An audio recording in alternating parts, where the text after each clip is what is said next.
Et salut, j'espère que ça baigne. Nous continuons aujourd'hui avec la troisième section de notre livre, celui de Charles Taylor, Multiculturalism and the Politics of Recognition. Cette section traite des noms emblématiques de la politique d'égale dignité. La politique d'égale dignité est apparue dans la civilisation occidentale de deux manières que l'on pourrait associer à deux figures, deux noms emblématiques, Rousseau et Kant. Cela ne signifie pas que toute leur incarnation ait été influencée par ces maîtres des pensées, bien que l'on puisse les soutenir pour les disciples de Rousseau, mais simplement que Rousseau et Kant sont d'éminents et précoces champions de ces deux modèles. Dans cette section, Charles Taylor se penche sur Jean-Jacques Rousseau, qui, selon lui, peut être considéré comme l'un des initiateurs des discours sur la reconnaissance. Pas parce qu'il utilise les termes, mais parce qu'il met l'accent les premiers sur l'importance de l'égalité des respects et qu'en vérité, il la juge indispensable pour la liberté.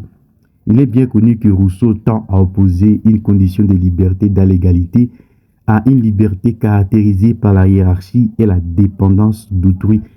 Dans cette condition ou dans cet état, on est dépendant des autres, pas parce qu'ils détiennent le pouvoir politique ou parce qu'on a besoin d'eux pour survivre ou pour réussir un projet particulièrement cher, mais surtout parce que l'on désire leur estime. La personne dépendante d'autrui est esclave de l'opinion. Cette idée est l'une des clés de la liaison que Rousseau établit entre la dépendance d'autrui et la hiérarchie. Logiquement, ces deux choses pourraient sembler séparables. Pourquoi peut-il y avoir des dépendances d'autrui dans des conditions d'égalité? Il semble que pour Rousseau, cela ne saurait être parce qu'il associe la dépendance d'autrui au besoin de l'estime d'autrui, laquelle est à ce tour comprise dans le cadre de la conception traditionnelle de l'honneur, c'est-à-dire intrinsèquement liée aux préférences. Dans cette condition, l'estime que nous recherchons est profondément différentielle. C'est une position acquise, un bien positionnel.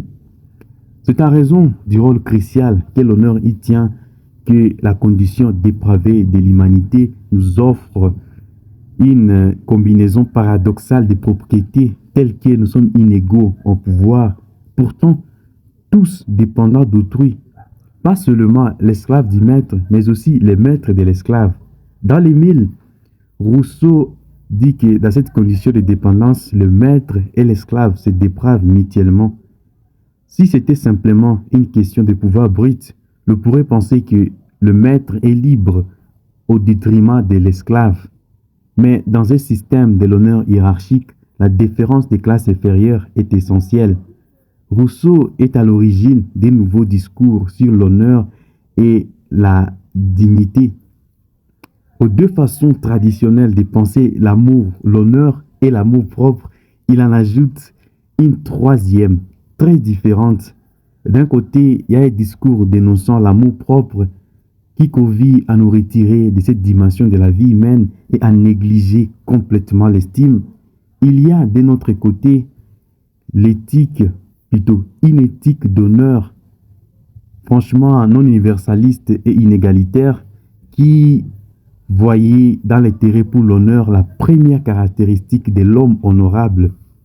Un homme peu intéressé par sa réputation, peu motivé pour la défendre, était nécessairement un lâche, donc quelqu'un de méprisable. Rousseau emprunte le langage dénonciateur du premier discours, mais ne termine pas en appelant à la rénonciation de tout intérêt pour l'estime. Au contraire, dans son portrait du modèle républicain, le souci de l'estime est central. Sous l'égide de la volonté générale, tous les citoyens vertueux doivent être également honorés. Avec ça, l'âge de la dignité est né. Hegel suit Rousseau en trouvant le régime de reconnaissance réciproque entre égaux dans une société dotée d'un dessein commun, une société où il existe un nous qui est un jeu et un jeu qui est un nous. Le principe de Rousseau semble être que pour toute relation R à deux inconnus impliquant les pouvoirs, la condition d'une société libre est que les deux termes unis par la relation soient identiques. X, R, Y n'est compatible avec une société libre que si X égale Y. Cela est véridique lorsque la relation implique que le X se présenta au Y dans un espace public, et cela est naturellement vrai lorsque la relation R est du type exerce la souveraineté sur. Dans l'état de contrat social, le peuple doit être à la fois souverain et sujet. Pour finir, chez Rousseau, trois choses semblent être inséparables: la liberté ou la non-domination, l'absence des rôles différenciés et un objectif commun très déterminé. Merci pour votre attention. Rendez-vous pour aborder l'avant-dernière section, la quatrième. À la prochaine.